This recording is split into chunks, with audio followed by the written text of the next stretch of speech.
Welcome to education hub. आज हम आपके लिए सोशल साइंस के बहुत ही महत्वपूर्ण प्रश्न लेके आए हैं, जिसमें 80 प्रश्न हैं और सभी जो 2024 के एग्ज़ाम देने वाले बच्चे हैं उनके लिए बहुत ही उपयोगी है। चलिए हम वीडियो को स्टार्ट करते हैं। वीडियो को स्टार्ट करने से पहले अगर इस चैनल पे आप नए हैं तो चैनल को सब्सक्राइब कर ले, ताकि आपका एग्ज़ाम का जितना भी प्रश्न है वो अच्छे से तैयारी कर सके। सभी सब्जेक्टों का यहाँ पे ऑब्जेक्टिव प्रश्न का तैयारी और सब्जेक्टिव का भी बताया जाता है। तो चैनल को सब्सक्राइब करें, वीडियो को लाइक करें और दोस्तों के पास भी शेयर करें। चलिए वीडियो स्टार्ट करते हैं। पहला क्वेश्चन है, मुद्रण सबसे पहले किस देश में आरंभ हुआ? चलिए यहाँ पे तो आप लोग पढ़े होंगे, तो मुद्रण सबसे पहले किस देश में आरंभ हुआ? तो आप लोग जानते हैं जो चीन देश है सबसे पहले आरंभ हुआ था, जो कि ऑप्शन ए में दिया गया है, चीन। चलिए अगला प्रश्न हम देखते हैं। भारतीय राष्ट्रीय कांग्रेस की स्थापना किस वर्ष हुई? तो भारतीय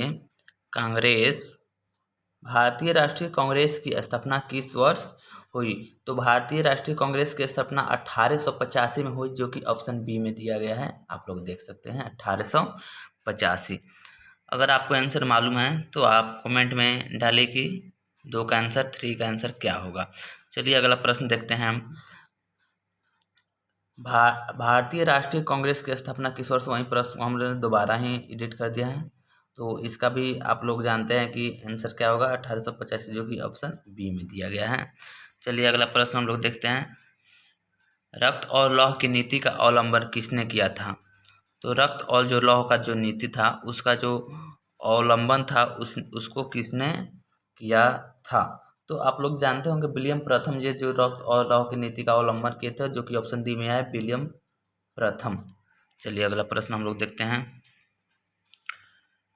सविनय अवज्ञा आंदोलन की शुरुआत कब और हुई? कब और कहाँ से हुई? यानी कि सविनय जो अयोग्य आंदोलन था वो कब और कहाँ से शुरू हुई थी? तो सविनय अयोग्य आंदोलन 1930 में डांडी से शुरू हुई थी, जो कि ऑप्शन सी में दिया गया है, 1930 डांडी। चलिए अगला प्रश्न हम लोग देखते हैं। मुस्लिम लीग की स्थापना किस वर्ष हुई? तो मुस्लिम लीग की स्थापना, बताइए आप लोग इसका आंसर क्या होगा?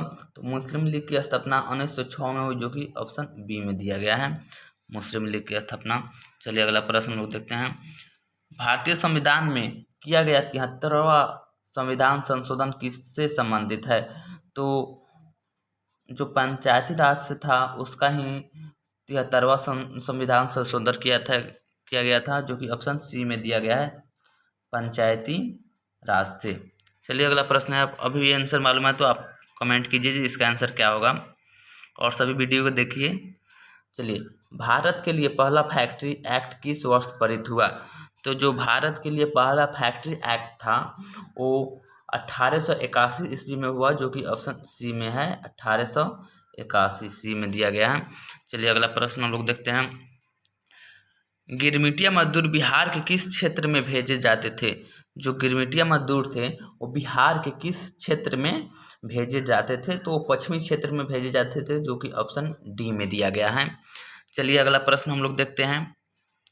वर्नाक्यूलर प्रेस एक्ट से बचने के लिए किस पत्र ने रातों रात अपनी भाषा बदल दी?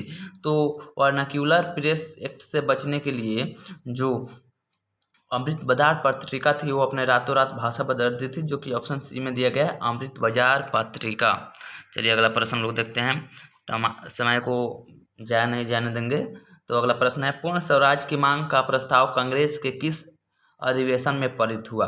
तो पूर्ण स्वराज्य की मांग का प्रस्ताव जो था लाहौर अधिवेशन में हुआ था, जो कि लाहौर से हुआ था पूर्ण स्वराज की मांग, जो कि ऑप्शन ए में दिया है, लाहौर अधिवेशन। चलिए अगला प्रश्न है, जीके के लिए भी बहुत ही इंपॉर्टेंट प्रश्न है, आप लोग जीके के लिए भी इसको पढ़ सकते हैं। चलिए अगला प्रश्न है, सिखों के 10वें और अंतिम गुरु श्री गोविंद सिंह का जन्म बिहार के किस नगर में हुआ था? तो सिख के जो 10वें गुरु थे श्री गोविंद सिंह, ये भी एक प्रश्न हो सकता है। तो उनका जन्म बिहार के किस नगर में हुआ था? तो इसमें आप लोग जानता हैं तो श्री गोविंद सिंह जी का जन्म पटना में हुआ था, जो कि ऑप्शन बी सी में है। चलिए अगला प्रश्न है, अंकोरवाट के मंदिर का निर्माण किस शासक के द्वारा करवाया गया था? तो जो अंकोरवाट का मंदिर है वो किस शासक के द्वारा करवाया गया था? तो अंकोरवाट का मंदिर सूर्यवर्मन द्वितीय के द्वारा कराया गया था, जो कि ऑप्शन ए में दिया है, सूर्यवर्मन द्वितीय के द्वारा। चलिए अगला प्रश्न हम लोग देखते हैं। बांग्लादेश का स्वतंत्रता कब हुआ?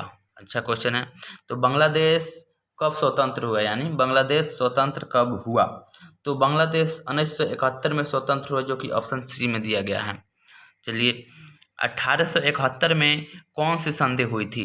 तो 1871 था उसमें कौन सी संधि हुई थी? तो फ्रैंकफर्ट की संधि हुई थी, जो कि ऑप्शन ए में दिया गया है।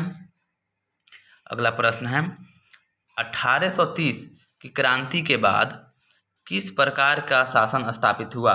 तो 1830 की क्रांति के बाद संवैधानिक राजतंत्र का शासन का स्थापित हुआ, जो कि ऑप्शन बी में दिया गया है। चलिए अगला प्रश्न हम लोग देखते हैं। रूस की बोल्शेविक क्रांति का नेतृत्व किससे किया गया था? तो जो रूस के बोल्शेविक क्रांति का नेतृत्व जो कि लेनिन ने किया था, जो कि ऑप्शन सी में है। रूस के बोल्शेविक क्रांति का नेतृत्व लेनिन ने किया था। चलिए अगला प्रश्न लोग देखते हैं। अखिल भारतीय किसान सभा का गठन किस वर्ष हुआ? तो अखिल भारतीय जो किसान सभा का गठन था वो किस वर्ष हुआ था? तो 1936 में हुआ था, जो कि ऑप्शन डी में है, 1936। चलिए अगला प्रश्न लोग देखते हैं। चौरी चौरा कांड के बाद गांधी जी ने निम्नलिखित में से किस आंदोलन को बंद कर दिया? तो जो चौरी चौरा कांड था उसके बाद गांधी जी ने जो असहयोग आंदोलन था उसको बंद कर दिया, जो कि ऑप्शन सी में दिया है, असहयोग आंदोलन। चलिए अगला प्रश्न लोग देखते हैं। अंतर्राष्ट्रीय मजदूर दिवस कब मनाया जाता है? यह अच्छा प्रश्न है, बहुत बार कंपटीशन का एग्जाम में भी आया है। तो 1 मई को अंतर्राष्ट्रीय मजदूर दिवस मनाया जाता है। कितना को? 1 मई को, जो कि ऑप्शन बी में दिया गया है। चलिए अगला प्रश्न को हम लोग देखते हैं। 3 कठिया प्रणाली किन पर लागू थी? तो 3 कठिया जो प्रणाली थी वो किन पर लागू थी? जो कि केवल किसानों पर लागू थी, जो कि ऑप्शन ए में दिया गया है, 3 कठिया प्रणाली किसानों में। चलिए अगला प्रश्न लोग देखते हैं। भारत में राष्ट्रीय स्तर पर पंचायती राज की स्थापना कब हुई? तो भारत में जो राष्ट्रीय स्तर पर था पंचायती राज की स्थापना 1959 में हुई थी, जो कि ऑप्शन ए में दिया गया है, 1959। चलिए अगला प्रश्न है। बिहार में पंचायती राज का स्वरूप है। तो बिहार में यानी पंचायती राज में क्या क्या आता है? तो ग्राम पंचायत, पंचायत समिति, जिला परिषद, ये आप लोग देखे होंगे। पंचायत में ये सभी आता है, तो ऑप्शन डी में दिए गए इनमें सभी। चलिए अगला प्रश्न हम लोग देखते हैं। इंडिया पुस्तक के लेखक कौन थे? जो इंडिका पुस्तक के लेखक कौन थे? तो इंडिका पुस्तक के लेखक मेगास्थनीज थे, जो कि ऑप्शन ए में दिया गया है, मेगास्थनीज। चलिए अगला प्रश्न हम लोग देखते हैं। भारत में सर्वप्रथम नगर निगम की स्थापना कब हुई? तो भारत में सर्वप्रथम नगर निगम की स्थापना की गई, भारत में सर्वप्रथम नगर निगम की स्थापना की गई, तो कहाँ की गई थी आप लोग ये बताइए? तो चेन्नई में की गई थी, जो कि ऑप्शन ए में है, चेन्नई। चलिए अगला प्रश्न हम लोग देखते हैं। सूचना के अधिकार का आंदोलन की शुरुआत किस राज्य से हुई? तो सूचना के अधिकार के आंदोलन की शुरुआत था जो वो राजस्थान से हुई थी, जो ऑप्शन ए में दिया गया है, राजस्थान। चलिए अगला प्रश्न हम लोग देखते हैं। भारत की प्रमुख सामाजिक समस्या क्या है? तो भारत की प्रमुख सामाजिक समस्या जातिवाद, भाषावाद एवं संप्रदायवाद, और ऑप्शन इनमें से सभी है, तो ये तीनों होता है, तो ऑप्शन सभी पे मारिएगा आप लोग, जो कि ऑप्शन डी में दिया गया है। नेपाल में लोकतंत्र की पुनः स्थापना कब हुई? तब जो नेपाल में लोकतंत्र की पुनः स्थापना कब हुई थी? तो वो 2006 में हुई थी, जो कि ऑप्शन बी में दिया गया है, 2006। चलिए अगला प्रश्न हम लोग देखते हैं। पंचायती राज संस्थाओं के कितने स्तर हैं? तो जो पंचायती राज संस्था हैं उनके कितने स्तर हैं? तो वो 4 होते हैं, जो कि ऑप्शन सी में दिया गया है, 4। चलिए अगला प्रश्न को हम लोग देखते हैं, जो कि बहुत ही महत्वपूर्ण और एग्जाम 2024 के लिए आने वाला है। सभी बच्चे अच्छे से तैयारी करेंगे और एग्जाम में अच्छे मार्क 400 प्लस मार्क्स आने चाहिए, और सब कोई रिजल्ट आने के बाद भी इस पर कमेंट कीजिएगा कि इसका कितना आया। चलिए अगला प्रश्न आप लोग देखते हैं। 29, भारत में सर्वोच्च न्यायालय में मुख्य न्यायाधीश की नियुक्ति कौन करता है? तो भारत के सर्वोच्च न्यायालय के मुख्य न्यायाधीश की नियुक्ति कौन करता है? तो आप लोग अच्छे से देखिएगा इसका क्या होगा। तो जो भारत में सर्वोच्च न्यायालय के मुख्य न्यायाधीश की नियुक्ति राष्ट्रपति करते हैं, जो कि ऑप्शन बी में दिए गए हैं। चलिए अगला प्रश्न हम लोग देखते हैं। पंचायती राज व्यवस्था सर्वप्रथम किस राज्य में लागू हुआ था? तो जो पंचायती राज व्यवस्था था वह सर्वप्रथम किस राज्य में लागू किया गया था? जो कि बिहार में ही लागू किया गया था, अपने ही बिहार में, जो ऑप्शन बी में दिया गया है। चलिए अगला प्रश्न है, भारतीय जनता पार्टी की स्थापना कब हुई थी? तो भारतीय जनता पार्टी जो है उसकी स्थापना 1980 में, जो कि ऑप्शन बी में दिया गया है, हुई थी। जो अगला प्रश्न है, भारत के में किस प्रकार की शासन प्रणाली है? तो भारत में संघीय और सांसदीय प्रणाली है, जो कि ऑप्शन बी में है, संघीय एवं संसदीय प्रणाली, जो कि ऑप्शन बी में दिया गया है। चलिए अगला प्रश्न हम लोग देखते हैं, भारत में पहला नगर निगम कहाँ बना? तो भारत में पहला नगर निगम कहाँ बना? तो ये तो जानते हैं जो आप लोग जो कि मद्रास चेन्नई इसके पहले भी आए, तो नगर निगम मद्रास यानी चेन्नई में बना था, ऑप्शन बी में दिया गया है। चलिए अगला प्रश्न है, भारत में मतदाता होने की न्यूनतम आयु क्या है? तो आप लोग सभी बच्चे जानते हो कि आप लोग कितने वर्ष पर वोट डाल सकते हैं, वो 18 वर्ष होता है, जो कि ऑप्शन सी में है। चलिए अगला प्रश्न को देखते हैं, भारत में महिलाओं के लिए 50% आरक्षण की व्यवस्था निम्नलिखित में से किस संस्था में की गई थी? तो जानते हैं आप लोग कि जो महिला की 50% की आरक्षण है तो किस संस्था से की गई थी? जो कि पंचायती राज व्यवस्था से, जो कि ऑप्शन सी में दिया गया है। चलिए अगला प्रश्न होते हैं, रिजर्व बैंक ऑफ इंडिया का स्थापना कब हुई? तो रिजर्व बैंक ऑफ इंडिया का स्थापना 1936 में हुई थी, जो कि ऑप्शन सी में है। योजना आयोग का अध्यक्ष कौन होता है? तो ये योजना आयोग का अध्यक्ष आप लोग जानते हैं कौन होता है, प्रधानमंत्री, जो कि ऑप्शन बी में दिया गया है। चलिए अगला प्रश्न को देखते हैं, भारत में वित्तीय वर्ष होता है, तो भारत में वित्तीय वर्ष कब से लेकर कब तक होता है? तो आप लोग जानते होंगे 1 अप्रैल से 31 मार्च तक वित्तीय वर्ष होता है, जो कि ऑप्शन ए में दिया गया है। अगला प्रश्न को देखते हैं, दादा भाई नौरोजी ने सर्वप्रथम राष्ट्रीय आय का अनुमान कब लगाया था? तो दादा भाई नौरोजी ने सर्वप्रथम राष्ट्रीय आय का अनुमान 1868 ईस्वी में लगाया था, जो कि ऑप्शन ए में दिया गया है। चलिए अगला प्रश्न है, मुद्रा के कार्य हैं, तो मुद्रा के क्या कार्य है आप लोग जानते हैं? तो मापन, संचयन, भुगतान, इनमें सभी। तो इसका आंसर आप लोग जानते होंगे जी, सभी में आता है मुद्रा का कार्य, तो इनमें से सभी हो जाएगा। चलिए अगला प्रश्न को देखते हैं, सर्वप्रथम व्यावसायिक बैंकों का राष्ट्रीयकरण कब किया गया था? तो जो व्यावसायिक बैंक था उसका राष्ट्रीयकरण कब किया गया था? तो वो 1969 में किया गया था, जो कि ऑप्शन सी में दिया गया है। अगला प्रश्न है, रुपया किस देश का मुद्रा है? तो आप लोग जानते हैं जी रुपया कहाँ कहा जाता है? तो रुपया भारत में कहा जाता है, और पाकिस्तान में भी रुपया ही कहा जाता है, और नेपाल में भी रुपया ही कहा जाता है, जो कि ऑप्शन डी में दिया गया है। आप लोग भारत, बहुत बच्चे भारत ही मार के चले जाते हैं, लेकिन यहाँ पे सभी में रुपया कहा जाता है। अगला प्रश्न है, वर्तमान समय में आर्थिक विकास में किस क्षेत्र का योगदान सर्वाधिक है? तो वर्तमान समय में आर्थिक विकास में किस क्षेत्र का योगदान? तो कृषि क्षेत्र, उद्योग क्षेत्र, सेवा क्षेत्र, और दिया है डी, बी एवं सी, तीनों यानी सभी दिया है। तो इसमें क्या आंसर होगा? तो सेवा क्षेत्र जो होता है उसका आंसर होता है वर्तमान समय में आर्थिक विकास का सेवा क्षेत्र। अगला प्रश्न है, उपभोक्ता अधिकार दिवस कब मनाया जाता है? तो उपभोक्ता अधिकार दिवस कब मनाया जाता है आप लोग कमेंट कीजिए। तो इसका आंसर हो जाएगा 15 मार्च को मनाया जाता है, जो कि ऑप्शन सी में दिया गया है। चलिए अगला प्रश्न देखते हैं, योजना आयोग के भंग का कौन सा आयोग बना? तो जो योजना आयोग के भंग का कौन सा आयोग बना? तो इसका आंसर क्या होगा? तो इसका आंसर होगा नीति आयोग, जो कि ऑप्शन ए में दिया गया है। चलिए अगला प्रश्न को देखते हैं, निम्न में से कौन सा बीमारू राज्य है? चलिए अच्छा प्रश्न है।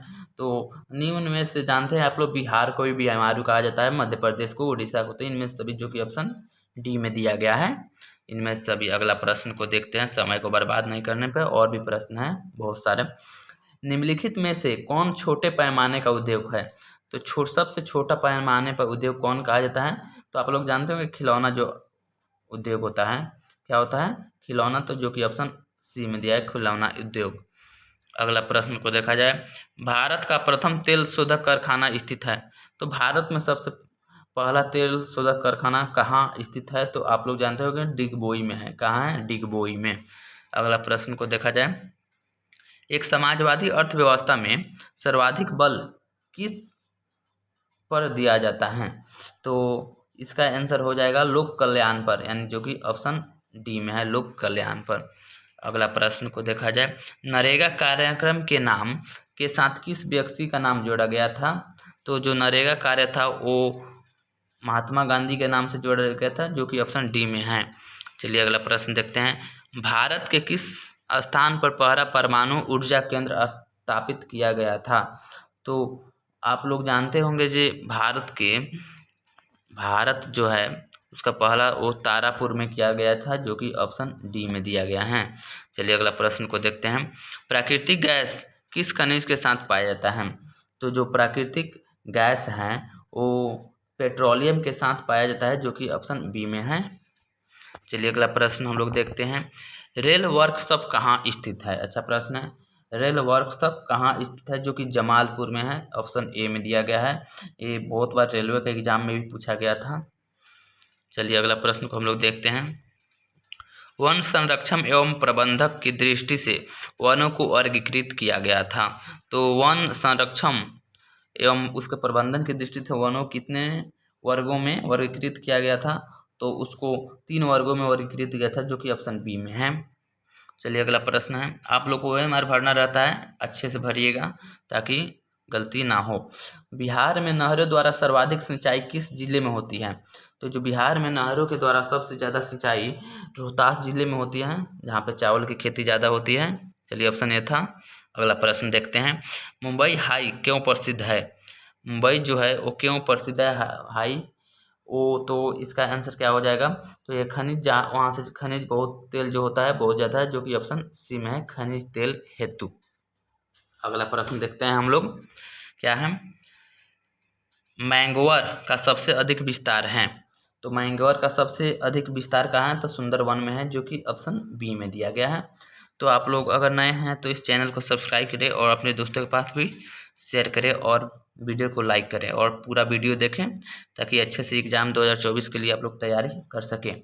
चलिए अगला प्रश्न है, कोसला किस प्रकार का संसाधन है? तो जो कोसला है वो किस प्रकार का संसाधन है? जो अजैव है, क्या है, वो कभी खत्म नहीं हो सकता, सॉरी अजैव है, जो बिना एथी का होता है। अगला प्रश्न को देखते हैं, चावल किसकर एकार की जलवायु का पौधा है? जो चावल किस्ल है यानी नस्ल है, वो एकार किस जलवायु का पौधा है? तो आप लोग जानते होंगे कि जो चावल है वो उष्ण आर्द्र का है, जो कि थोड़ा थोड़ा आर्द्र यानी पड़ता है उसमें होता है। अगला प्रश्न, सीमेंट उद्योग का सबसे प्रमुख कच्चा माल क्या है? तो सीमेंट उद्योग का सभी बच्चे जानते होंगे कि चूना पत्थर से होता है, उसका सबसे पहला प्रमुख कच्चा माल चूना पत्थर है। अगला प्रश्न को देखते हैं, बिहार में प्रायः कैसी मिट्टी पाई जाती है? तो बिहार में किस प्रकार की मिट्टी पाई जाती है बताइए, बिहार के बच्चे और अदर स्टेट के भी बच्चे जो कि एग्जाम के लिए जनरल कंपटीशन का तैयारी कर रहे हैं और UPSC का। तो इसमें हो जाएगा, बिहार में प्रायः कैसी मिट्टी पाई जाती है? तो बिहार में आप लोग जानते होंगे जलोढ़ मिट्टी पाई जाती है। कैसे? जलोढ़, जो कि ऑप्शन सी में है। चलिए अगला प्रश्न को देखते हैं, आयुर्वेद का जनक किन्हें कहा जाता है? तो जो आयुर्वेद का जनक है उन्हें चरक को कहा जाता है, उन्हीं से आयुर्वेद चालू किया गया था और उसका जनक चरक को कहा जाता है। अगला प्रश्न देखते हैं, बिहार में कितने प्रतिशत क्षेत्र में वन है? तो कितना परसेंट यहाँ पे क्षेत्र में वन है? तो जो 7% है उसमें वन है, जो कि ऑप्शन डी में दिया गया था। चलिए बच्चों अगला प्रश्न है, निम्न में से कौन लौह युक्त खनिज का उदाहरण है? तो जो लौह युक्त खनिज है उसमें से कौन सा उदाहरण है? तो मैग्नेटाइट में जो लौह युक्त होता है, जो कि ऑप्शन ए में है। आप लोग साइंस में भी पढ़े होंगे। सबसे घटिया कोयला है, तो कोयला के यहाँ पे 4 प्रकार दिए थे, इसमें पूछा जा रहा है सबसे घटिया कोयला क्या है? तो सबसे घटिया कोयला, इसमें एंथ्रासाइट तो नहीं है, बिटुमिन्स भी नहीं है, लिग्नाइट में नहीं है, पीट है, जो कि ऑप्शन डी में दिया गया है। अगला प्रश्न को देखते हैं, निम्न में से कौन रोपण फसल नहीं है? तो इसमें से कौन सी फसल को रोपा नहीं जाता है? जो ऑप्शन रबड़, गन्ना, धान, चाय। तो आप लोग जानते होंगे कि धान को रोपण फसल नहीं है, तो रोपण फसल में से जो होता है गन्ना धान को भी नीचे जो कि अलग से रोपा जाता है, इसीलिए रोपण फसल नहीं है। अगला प्रश्न है, भारत की प्रमुख खाद्यान्न कौन है? तो भारत में सबसे ज़्यादा प्रमुख खाद्यान्न जो होता है धान होता है। क्या होता है? धान होता है। अगला प्रश्न हम लोग देखते हैं, बिहार में कितना प्रतिशत कृषि क्षेत्र है? तो बिहार में कितना परसेंट हम लोग कृषि यानी कृषि भूमि है क्षेत्र उसके हिसाब से है? तो आइए जानते हैं। तो 80% होता है जो कि सी में है, सबसे ज़्यादा कृषि क्षेत्र ही है। अगला प्रश्न है, भारत में सबसे लंबा बांध कहाँ है? बांध का नाम क्या है? सबसे लंबा बांध का नाम क्या है बताइए बच्चों? तो हीराकुड बांध है, जो कि बहुत ही बड़ा बांध है हीराकुड। अगला प्रश्न है, किस खनिज को उद्योगों को जननी कहा जाता है? तो जो कौन सा खनिज है उसको उद्योगों का जननी, जो कि लोहा है, सबसे ज़्यादा यूज भी होता है, लोहा खनिज का जननी कहा जाता है। अगला प्रश्न है, सर्वोत्तम कोयले का प्रकार कौन सा है? तो सबसे ज़्यादा कोयले का प्रकार कौन सा मिलता है? तो एंथ्रासाइट मिलता है, जो कि बहुत ही उच्च क्वालिटी का होता है। ऑप्शन ए में है। अगला प्रश्न है, गंडक परियोजना है, तो गंडक कहाँ से चालू किया था? परियोजना कहाँ से चालू किया गया था? गंडक आप लोग जानते होंगे वाल्मीकि नगर में है से चालू किया गया था। अगला प्रश्न है, निम्न राज्यों में से किस में सर्वाधिक वन क्षेत्र है? तो निम्न में से 4 को ऑप्शन दिया गया था, इनमें से कौन सा जो सर्वाधिक वन क्षेत्र है? सबसे ज़्यादा मध्य प्रदेश में ही वन है, आप लोग पढ़े होंगे, जो कि ऑप्शन ए में दिया गया है। अगला प्रश्न को देखा जाए, सुनामी का प्रमुख कारण क्या है? तो सुनामी क्यों आता है? तो जो सुनामी है वो समुद्र में भूकंप आता है, इसलिए सुनामी उत्पन्न होता है, जो कि समुद्र में भूकंप, जो ऑप्शन ए में दिया गया है। अगला प्रश्न है, निम्नलिखित नदियों में किसे बिहार का शोक कहा जाता है? तो जो निम्नलिखित 4 ऑप्शन दिया गया है यहाँ पे, तो इसमें बिहार का शोक किसे कहते हैं? तो कोसी नदी को बिहार का शोक कहा जाता है। आप लोग ऑप्शन में देख लीजिए, जो कि सी में है। अच्छे से तैयारी कीजिए। मकान में आग लगने की स्थिति में क्या करना चाहिए? तो जब मकान में आग लगता है तो क्या करना चाहिए? तो अग्निशामक यंत्र को बुलाना चाहिए, जो कि ऑप्शन ए में दिया गया है। अगला प्रश्न को देखा जाए, द्वितीय पृथ्वी सम्मेलन कहाँ हुआ था? तो जो द्वितीय पृथ्वी सम्मेलन है वो कहाँ हुआ था? जो कि न्यूयॉर्क में हुआ था, जो कि ऑप्शन ए में दिया गया है। अगला प्रश्न को देखा जाए, सर्वाधिक भूस्खलन प्रवण कहाँ है? तो सर्वाधिक भूस्खलन कहाँ होता है, इसका मतलब ये भी प्रश्न ऐसा भी हो सकता है। तो उत्तराखंड में सर्वाधिक भूस्खलन होता है। चलिए अगला प्रश्न को देखा जाए, बिहार का कौन सा भाग सबसे अधिक सूखा प्रवण है? तो बिहार में सबसे ज़्यादा सूखा दक्षिण भारत में होता है, जो कि ऑप्शन सी में दिया गया है। अगला प्रश्न को देखा जाए, लास्ट प्रश्न, और यहाँ पे सोशल साइंस की आप लोग के लिए 80 प्रश्न था, जो बहुत ही इंपॉर्टेंट था। इसमें से आपको बहुत ज़्यादा आने की गारंटी दिया जा रहा है, तो अच्छे से तैयारी करें, अपने दोस्तों के पास भी शेयर करें, वीडियो को लाइक करें, और चैनल पर नए हैं तो सब्सक्राइब कर लें। तो बाढ़ का समय लोगों को कहाँ जाना चाहिए? तो आप लोग सभी बच्चे जानते हैं, बाढ़ के समय हम लोग को उच्च भूमि पर जाना चाहिए, जो कि ऑप्शन सी में दिया गया है। ऐसे ही सभी विषयों का तैयारी कराया जाता है, जो कि 24 के एग्ज़ाम के लिए महत्वपूर्ण है, और अच्छे से मार्क्स ला सके बच्चे, इसलिए यहाँ पे इस चैनल का पर पढ़ाई कराया जाता है। तो चैनल को सब्सक्राइब करें, दोस्तों के पास शेयर करें, और जब जब दिक्कत हो तो आप कमेंट करें, और जो आंसर मालूम हो उसके भी कमेंट करें।